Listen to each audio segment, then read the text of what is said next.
Christmas is in the air and it's just really amazing to see all those lights, no? Yung mga Christmas lights all over, di ba? Building may Christmas light, bahay nyo may Christmas light, aso nyo may Christmas light. And hindi lamang yung sa mga building, no? Pati sa mga bahay-bahay. Alam niyo kung saan to? Mandaluyong, tama. Grabing tagal na niyan, ano? Single pa ako, may ganyan na sila. And by the way, bago ang lahat, gusto ko lang pong sabihin sa tech booth na wala po tayong monitor. Okay, just forget what I said. Okay. Yun, thank you so much. Pati sa Ayala. Ayan, okay. Kasi hindi ko alam kung ano yung kasunod eh. And can you imagine Christmas without Christmas lights? Parang ang hirap, ano? Parang sanay na tayo na merong Christmas lights. And sa totoo lang po, sa bahay namin, konti lang po ang Christmas lights namin. Okay?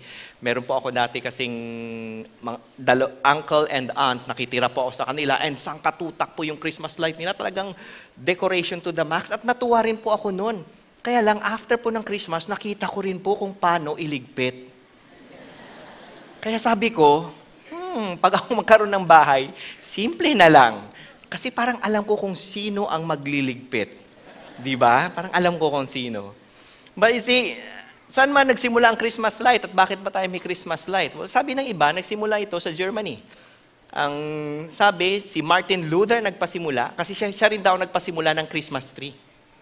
And one day, or one night, naglalakad siya, nakita niya yung mga kumukuti-kutitap na mga tala. Tapos nakita niya, sabi niya, parang ganda nitong mga tala na ilagay pang ganitong mga lights na nasa Christmas tree. So naglagay siya ng mga lights sa Christmas tree. Siyempre, kandila pa nun. And ang reason why he did that is because he want to be reminded that Jesus is the light of the world. Ganun yung kadahilanan nun. Pero dahil naging tradisyon na at maraming beses nating ginagawa, minsan, pag nakita mo yung Christmas light, hindi mo na nga naiisip si Jesus, di ba? Naisip mo na lang, wow, grabe to ah. Uy, yung ganda. O, tinan mo yung Christmas light, parang shape ng Christmas tree. Yung isa naman, shape ni ganito. Yung isa naman, alam mo yon, parang nawala na rin yung ibig sabihin ng symbolism. That yes, it's a symbolism at pag nawala yung Christmas light, parang feeling natin hindi Christmas kahit it's just a symbolism because ang sinisimbolize niya, nandun pa rin naman. Sinasabi ko po ito dahil pag patuloy po nating ang isang magandang bagay ay naging tradisyon na lamang. Minsan we celebrate it, but we really miss what it means. Kaya nga diba sabi ko, it is possible to celebrate Christmas but miss out Christ. Kaya meron tayong series na Rediscovering Christmas. Na hindi lamang natin pag-uusapan ng Christmas, kundi maalala natin at maipamuhay natin ano nga ba talaga ang Christmas. Ano ba yung nawala natin? Ano ba yung na-miss out natin? Ano ba yung nalimutan na natin? And last week, grabe yung nag-preach dito. Ibang klase. Would you agree? No, grabe no. Talagang tinamaan din po ako sa mga pinagsasabi niya. Nakatunga nga po ako sa kanya, hindi dahil gwapo siya, kundi dahil nakikinig talaga ako ng mga sinasabi niya. And Ray did a wonderful preaching last week about Jesus being the great news or the good news of great joy. And today we're going to look at the book of John. Si John po ang naiiba sa mga gospel kwento niya, sa mga gospel accounts niya. Kasi si Mark, Luke, and Matthew, meron silang the birth of Christ account. Si John po wala. Interesting po ito. Dahil si Jesus, nung siya ay nasa krus, inihabilin niya ang kanyang inang si Maria sa kanyang apostol na si Juan. And sabi nila, church history says that si John, kinupkup niya si Maria. Magkasama sila, siya ang nag-alaga kay Maria after Jesus was resurrected and ascended into heaven. So, kung merong isang tao na nakakaalam kung anong nangyari talaga nung birth ni Christ, di ba? Si John yun kasi Mary, kwento mo nga ulit. Ano bang feeling mo nung nabuntis ka at banal na espiritu? Ano yung reaction ni Joseph? Ano yung itsura niya? Di ba, kwento mo? Siya ang nakakaalam. Pero, for some reason, when he started to write about Jesus in his gospel, iba yung anggulong binigay niya. And we're going to look at that today. So if you have your Bibles with you, please open it. John chapter 1. We'll be reading from verse 1 to verse 5. In the beginning was the Word, and the Word was with God, and the Word was God. He was with God in the beginning. Through him all things were made. Without him nothing was made that has been made. In him was life, and that life was the light of all mankind. The light shines in the darkness, and the darkness has not overcome it. Lord, we thank you that you sent your Son Jesus, the Word, the life, the light of the world. And I pray that as we rediscover who Christ is, we will be drawn all the more to his person. And we will continue to put our faith and our hope in him for our salvation and for our life here on earth. In Jesus' name, amen. Si John po, nung sinulat niya po ang kanyang ebanghelyo tungkol sa Panginoong Jesus, around 30 to 50 years na ang nakakalipas pagkatapos ng resurrection. And during that time, Christianity was slowly rising, or should I say slowly growing. Pero kahit nag-grow po ang Christianity at that time, hindi po lahat ay gusto ang Christianity. Marami pong kalaban ang simbahan nung panahon na yon, the church. Maraming kalaban ang katotohanan ng Panginoon. Maraming gustong kumitil sa simbahan na lumalago. And it was during this time that John, witnessed, heard about, saw the demise of his friends. Most likely, nung panahon ni John, sabi nung ibang mga scholars, maaring siya na lang ang last surviving 12 apostles nung time na yan. Nung time na yan, na-witness na ni John ang mga pagdurusa, ang mga persecution, ang pagkitil, ang pagpatay sa kanyang mga kaibigan. Yung iba sa kanila, napugutan ng ulo. Yung iba sa kanila, na-crucify pabaliktad. Yung iba sa kanila, pinakain sa leon. Yung iba sa kanila, sinunog. Nakikita niya to. Si John mismo, nagkaroon siya ng matinding persecution, inilublog po siya sa kumukulong oil. So, hindi po siya nag-spa. He was dipped in boiling oil. Pero nabuhay siya at tinapon siya sa isang island, in the island of Patmos. So, I'm giving you a picture because I want you to understand ano ang mga na-experience ni John. Anong mga nakita niya. Ang pinakamamahal ng Jerusalem ay tinupok ng... Okay. Jerusalem was conquered by Rome and was razed to the ground. Even the temple, 70 AD. So nakita, alam ni John yun. Kung wala man siya doon, nabalitaan niya, malamang nung binisita niya ang Jerusalem, nakita niya, it's totally devastated. Kung pinayagan siyang bumisita sa Jerusalem, because after that, the Romans shipped all the Jews out of Jerusalem. Yun yung mga napagdaanan niya. Yung mga pinanghawakan natin na abundance, prosperity, medyo hindi yung mga na-experience ni John. Ang na-experience niya is persecution, suffering, after suffering, after suffering, after suffering. During that time. And when he was about to write the gospel, ito ang sinulat niya about Jesus. Dahil ito ang pinanghawakan niya na despite of all these things happening to me, there is something supernatural about Christ. That I will not let go of him or I will not give up my faith. Ito yung sinabi ni John in John chapter 1 verse 1. In the beginning was the Word, and the Word was with God, and the Word was God. In the beginning was the Word, talking about Jesus. That Jesus was what? Pre-existent. Hindi siya kailangang i-create. He was already there before everything began. And the Word was with God. That Jesus was co-existent with the Father. Hindi siya kinreate, nandun na siya. Paano nangyari yon? Because the Word was God. Because Jesus Himself is self-existent.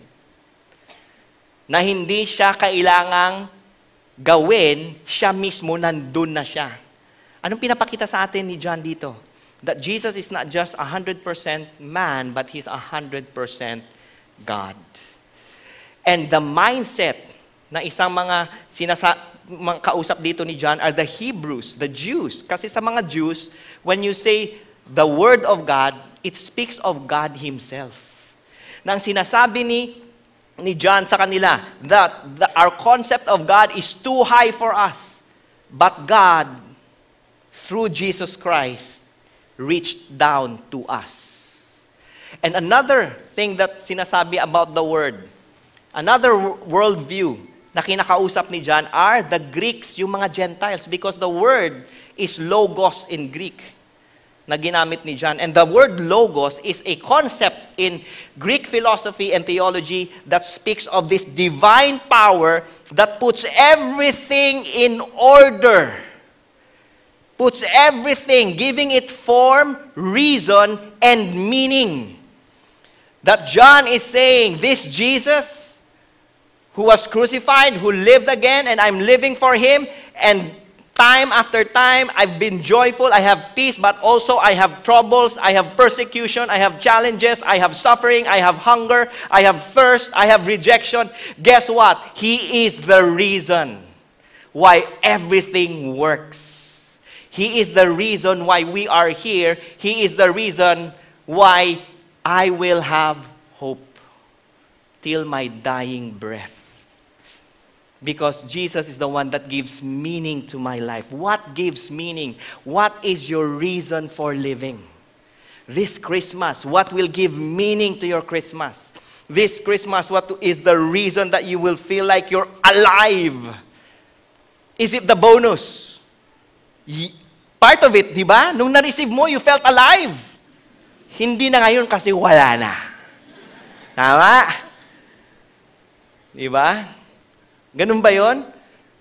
If that's your reason for living, then your life is like a birthday. Isang araw lang masaya, bukas wala na. Is that the reason for living? In the mind of John, is the reason for living, John, is that you just have the good things in life. Is the reason for living is that you'll see miracle after miracle after miracle, because John experienced miracle after miracle. Peter experienced miracle after miracle. Yet not all those things. Those things are good. The freedom is good. At this time, si John po nasa island of Patmos, he is a prisoner. He is exiled there. Hindi siya pwedeng umalis doon. But he realized this, Jesus is the reason for living. And as long as you have Christ, your life can still have meaning. See, alam po natin, Jesus is the reason for the season. But He's not just the reason for the season. He's the reason for living. He's the meaning to your life. He doesn't just add spice. He is the reason. And don't be afraid to make Him the center and the meaning of your life. Everything else is a bonus. Your wife is a bonus. Your husband, your kids, your career, the church here, the aircon. It's all a bonus. Ang center dito dapat si Jesus. Siya dapat. Mahal na mahal ka niya. Dilat ka man o hindi. No? Grabing daming mga nakikita kong hirap na hirap kayo sa buhay nyo ngayon. Kita ko lang. No? He was with God in the beginning. In-establish ni John, Jesus is 100% God. Now, for others, they're saying, no, Jesus is only a man. No, Jesus, dito, klaro. Through Him, all things were made. Wow, if He's just a man, through Him, all things were made. Without Him, nothing was made that has been made. Everything was created through the Word. When you go back to Genesis, in the beginning, God created the heavens and the earth. And God said, at makikita mo sa Genesis chapter 1, everything that was created, pero it was created through the Word. God said, and there was. God said, and there was. Let there be, and there was. Ganon si Jesus. 100% man, but also 100% God. And I love what Paul said about Jesus. In Colossians chapter 1, verse 16, for in Him all things were created. Things in heaven and on earth, visible and invisible, whether thrones or powers or rulers or authorities, all things have been created through Him and for Him. In Him, through Him, for Him. The world was created for Christ. Minsan iniisip natin, galing ni God, gumawa muna siya ng sun, ng moon, ng dagat, ng hayop, ng plants, para pagdating natin, everything is ready because the world is for us. No! The world is for Christ. You are for Christ. You were created for Him. And you were created to be in Him. And it's only in Him will you find the reason to live. If not, you'll be running after idols, whether that idol is relationship, money, career, power, influence, comfort. And the problem with those idols, once you reach them, you will realize you're still empty. Because only God in Christ can fill you up. He is the Word, the meaning, the reason. And in Him was life. And this life is not just the life na buhay ka naman, di ba? No, it's not about existing. It's about living. It's wherein it's not just your physical body that's alive, but your soul is alive, your spirit is alive. Your love, your joy is alive. It's the Zoe kind of life. A life that is encompassing. A life that only God can sustain and God can enthuse in us.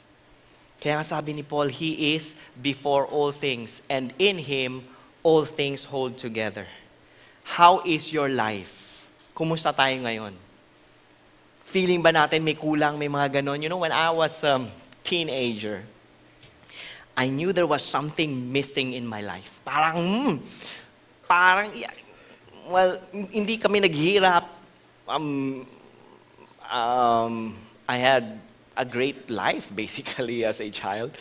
I grew up in my grandparents' home, and they were well off, and so I had a good life. But nung teenager na po ako, parang feeling ko may kulang. At ang akala ko, ito yung kulang. Kasi po, lumaki po ako na hiwalay po ang aking mga magulang. Okay, so lumaki po ako sa father's side, hindi ko po nakita ang aking ina. Okay, my mom. And first time I saw her, I was grade 9. Is it? Yes, grade 3, I'm sorry. Wala pa palang K-12 nung panahon natin. Sorry po. Kaya pala sinisiko ka ng inimbita mo, sinungaling tong pastor niyo. Grade 3 po. 9 years old. 9 years old ako. IS, ano? 9 years old po ako. First time ko makita yung mom ko.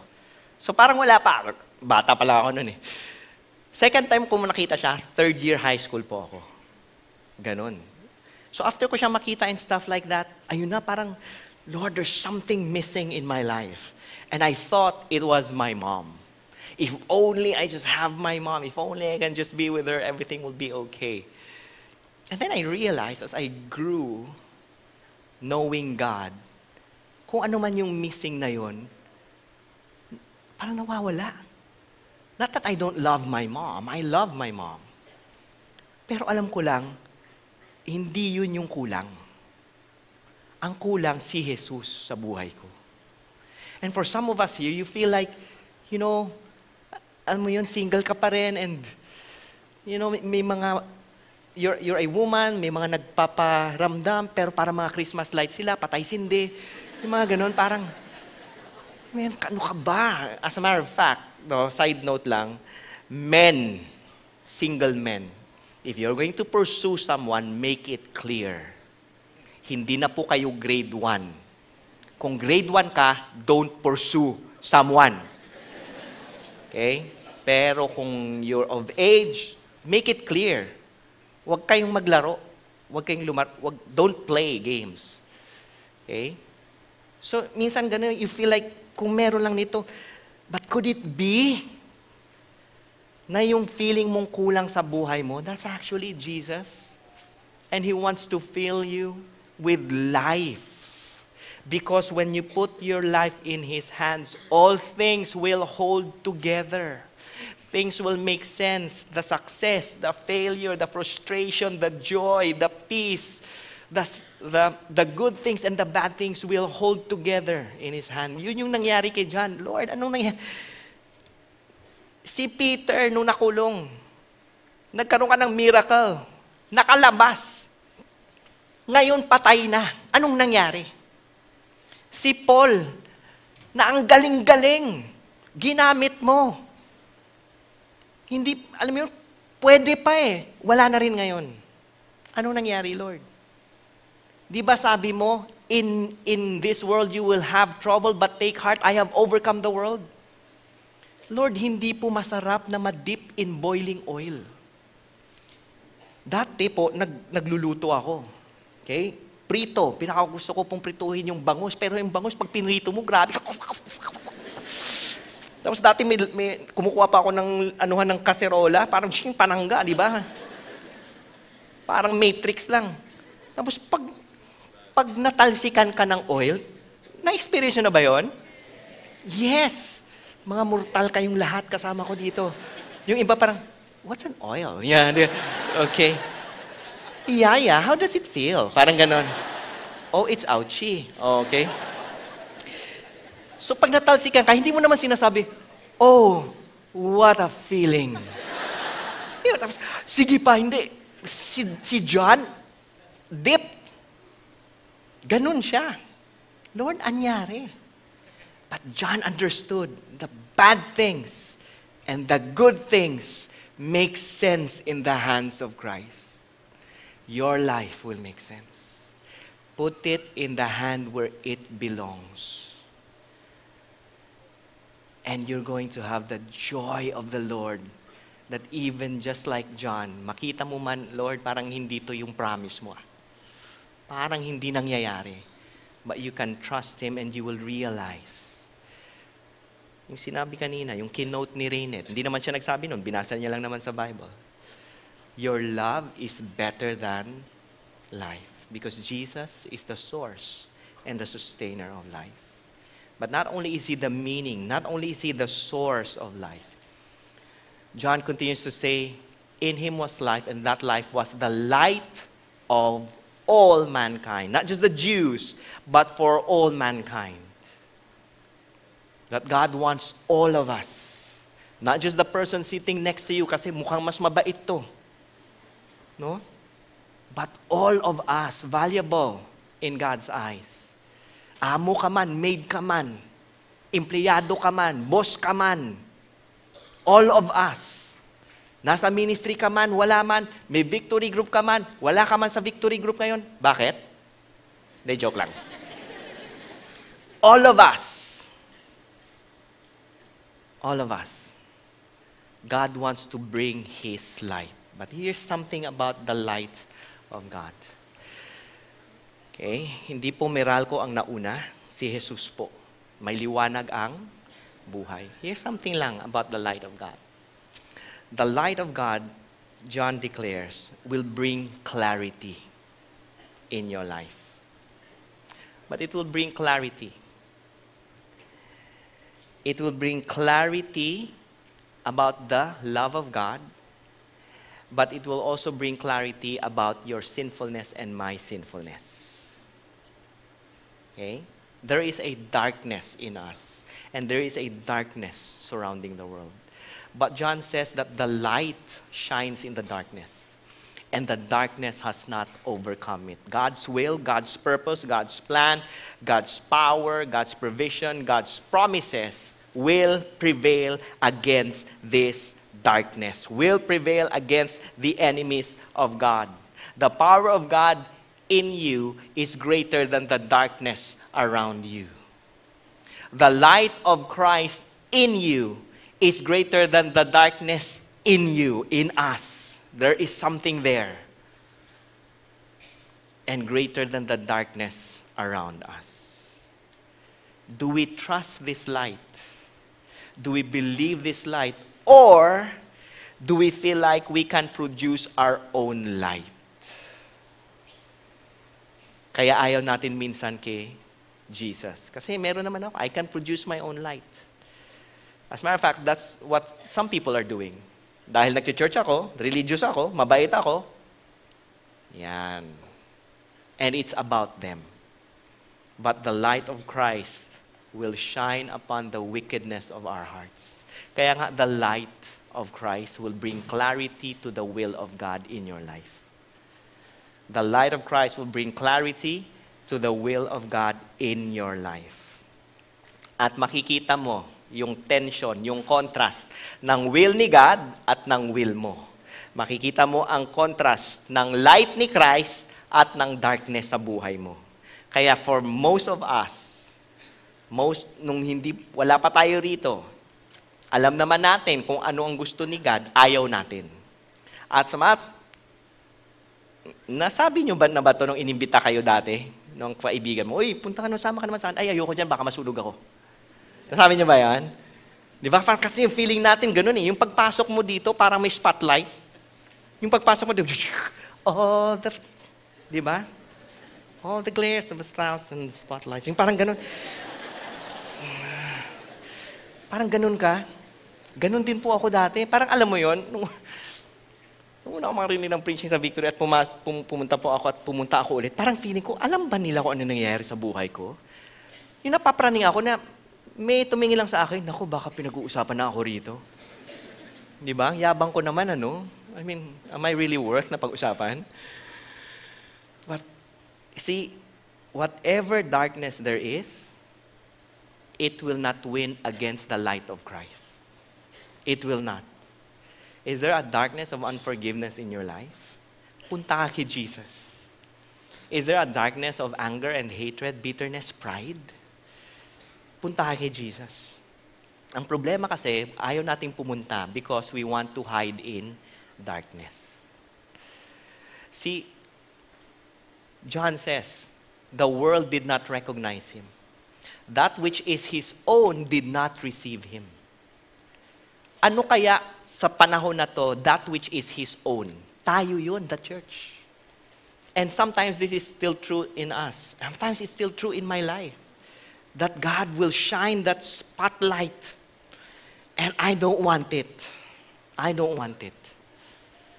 But if I want to have life, I must let him do that spotlight so that he can deal with it. Isa sa mga reaction ng mga tao, ayaw nila ng light. Bakit? Kasi may ginagawa kang kabalastugan sa dilim. Pansinin mo, kung ikaw may asawa na at mag-flirt ka sa isang babae, or may gagawin kang iba, hindi mo naman iti-text yung misis mo, ay honey, by the way, mamayang 4 p.m. mag-flirt lang ako ha. Hindi mo naman i-expose eh. Gusto mo sa darkness. Kung mayabang kang tao, hindi mo naman naaminin mo naman. Alam mo, pare, sa totoo lang ha, akong pinakamayabang dito. Di ba? Hindi nyo mapapansin sa barkada natin? Sino pang mas mayabang sa akin dito? Sige, magsalita kayo. Yung ganun, hindi naman eh. Hindi mo naman inaano sa TV, magpa-interview ka. You know what? I just want to be interviewed. Why? Because I was so successful and I want to tell you how I did it. Kasi ito yung mga binayaran ko, ito yung mga inabuso ko, ito yung mga... Hindi mo naman gagawin yun eh. We want to escape from the light. Why? Because it brings clarity to our sinfulness. But there's another thing about the light of Christ. It also brings clarity to the love of God. That when you come to Christ, with who you are, all the baggage, you will see that Jesus knows you, yet fully loves you still. And when you do that, the spotlight does not become like a condemning, judging light. It becomes a refuge. It becomes a refuge in your storm, in your darkness. It becomes hope for you, because you know that when you get into that meaning of life, the reason for living, when you get into the sustainer of life, the light of His love will overshadow the darkness, will dispel the darkness in your life. There are times that we don't want to believe. There was a time that we did not believe. Naalala niyo yon? Yung hinahabol-habol kayo ni God, pero ayaw mo sa Kanya. There was this time na I was single then, and I was into a relationship that was not godly. I was going to church. Pupunta na pa ako ng church. Tapos, hindi lang yun. Tinanggap ko na ang Panginoon at that time.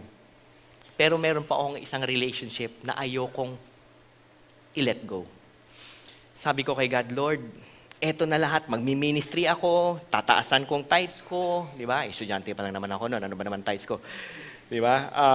Ganito lang gagawin ko, wag mo lang kunin sa akin to.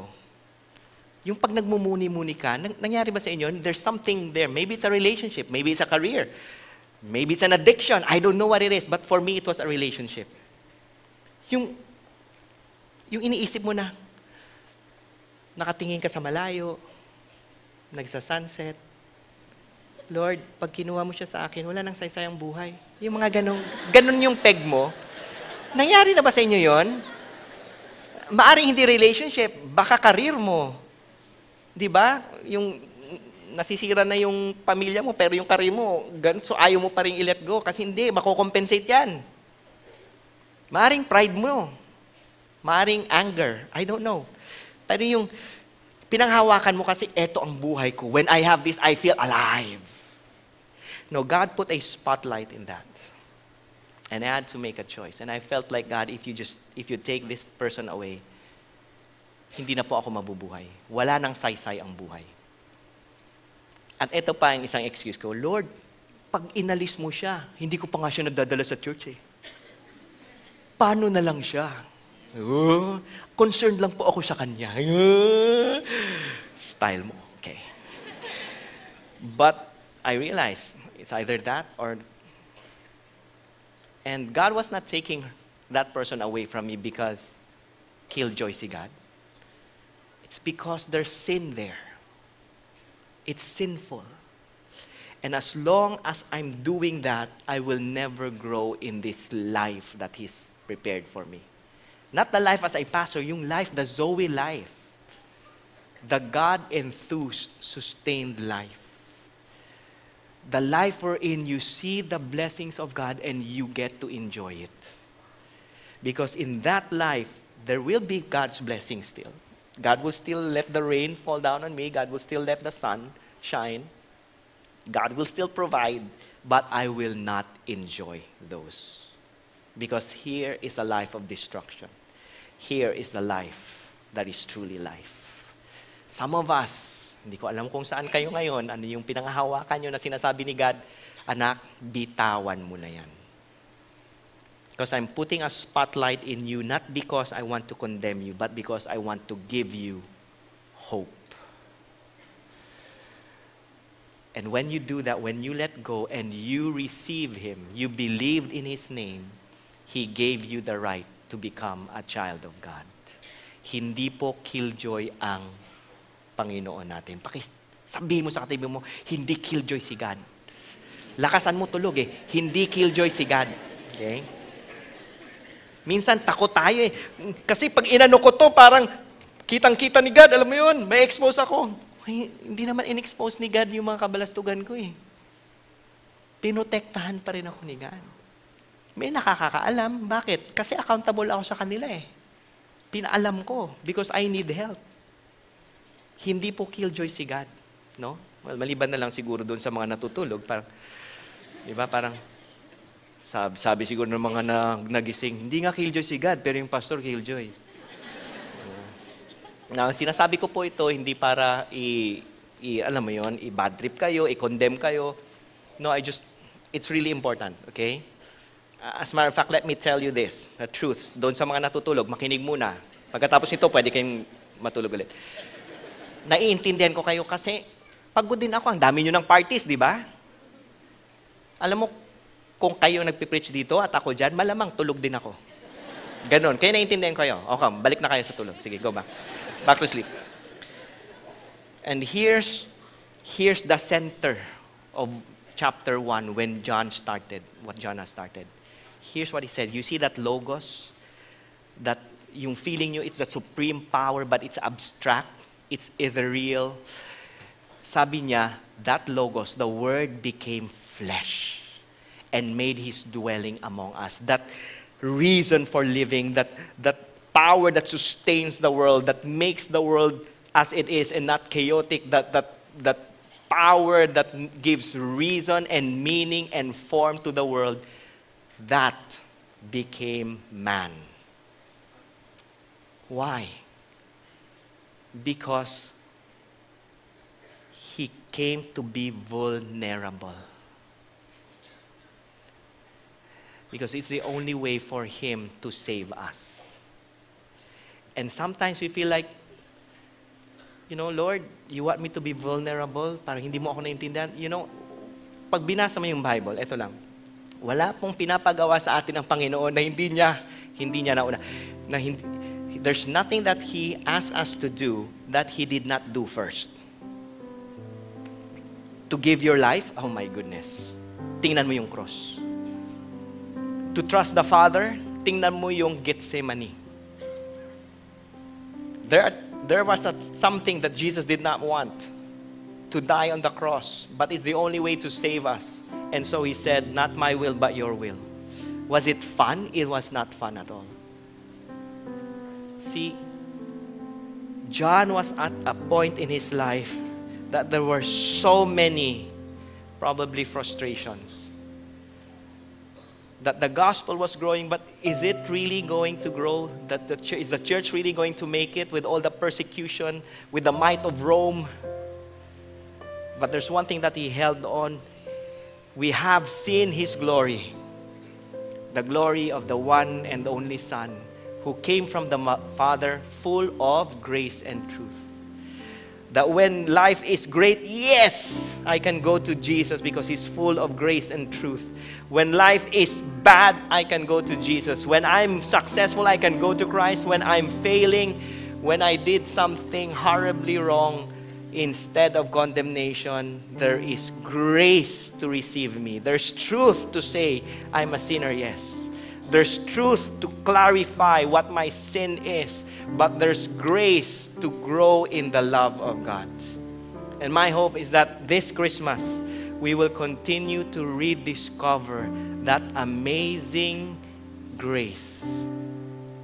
We will continue to rediscover. Some of us have lost it, to see that, okay na, tapos na ang 13th month, it's fine. But here's the thing. Whatever your situation is, Jesus will give that meaning if you give it to Him. Some of you, you're not happy with your marriage. Go to Christ. Go to Christ. Let Him be the reason why you're alive. Let Him be the reason why you stay in that marriage. Let Him give you light. Let Him give you life. Your husband will not be able to sustain that. Your wife will not be able to sustain that. Your kids will not be able to sustain that. Only Christ will sustain life, meaning, and light in your life. So as we end, 3 questions for you and for me. Is Jesus your reason for living? Or is it something else? If it's something else, when you get it, it will disappoint you someday. And not only disappoint, it will destroy you.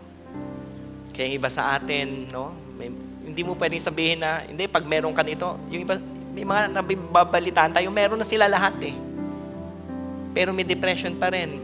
And it's not a chemical thing. It's really more about the anxiety, the fear in their lives. Yung iba, may mga nababalitaan tayo, meron na sila lahat, pero nagpakamatay pa rin. Bakit? The reason for living, if it's Christ, you will not be regretful. Is Jesus the source of your life? Sino nagsusustain sa'yo? Pera mo, pangalan mo, school mo, high grades mo. Yung iba, yun na yung buhay. High grades. Pag walang high grades, parang feeling mo, hindi ka na valuable. Now, okay, mga estudyante, okay? Grades is not life. That's what I'm saying. Mga estudyante, what I'm not saying is this, wag na kayong mag-aral. That's not what I'm saying. But what I'm saying is, parents, wag naman natin i-pressure yung mga anak natin. Pag hindi ka 95, di na kita love. Wow! Wag naman. Di ba? Alam mo, tayong pamilya, puro tayo 95 and above. Pag di ka, parang baka nawala yung bloodline sa'yo. Dati may pressured pa ako. Well, it was not my parents actually. It was not the family. It was the people around me. I grew up in a family of football players. 2 of my uncles became Mr. Football in the Philippines and stuff like that. My dad was a coach. For some reason, hindi po nanalaitay ang bloodline when it comes to football. I can play football, but I'm not very good at it. Okay? I'm good at cheering. Yes, go ahead and make that goal. Yeah. But that's not life. That's not my source. That's not your source. It's Jesus. Is Jesus the light of your life? Do you see clearly how sinful we are? But at the same time, do you see clearly how loved you are and valuable you are? And my last question is, are you awake? I'm just joking. Okay. Those 3 questions. And with those 3 questions, as you keep on answering it, not just for the season, but for the rest of your life, you will continue to rediscover what Christmas is. Let's all stand. Lord, thank you. There are times that we truly appreciate what's happening. We love life. There are times that we don't really like it. But God, if we are centered on you, if our world revolves around you, no matter what happens, we know you have overcome. And we will overcome. Lord, I pray for every marriage, every family, every relationship. God, thank you that marriage is very sacred in your eyes. And may the light of Christ let us fully see that. May we not make our own right and wrong. May we trust what is right and wrong in your eyes. God, we ask for the power of your Holy Spirit, not just to sustain the marriage, but to grow the marriage. We ask, Lord God, for your blessing of favor and provision, abundance, prosperity, but may we not limit prosperity to just money. God, we declare good health. We declare healing in the name of Jesus. We declare restoration in the name of Jesus. People we need to forgive, people we need to ask for forgiveness. May we have the light of Christ always to guide us, that we will see you as hope and not as judgment. May we receive Christ and believe in Him and have this amazing life as a child of God. In Jesus' name.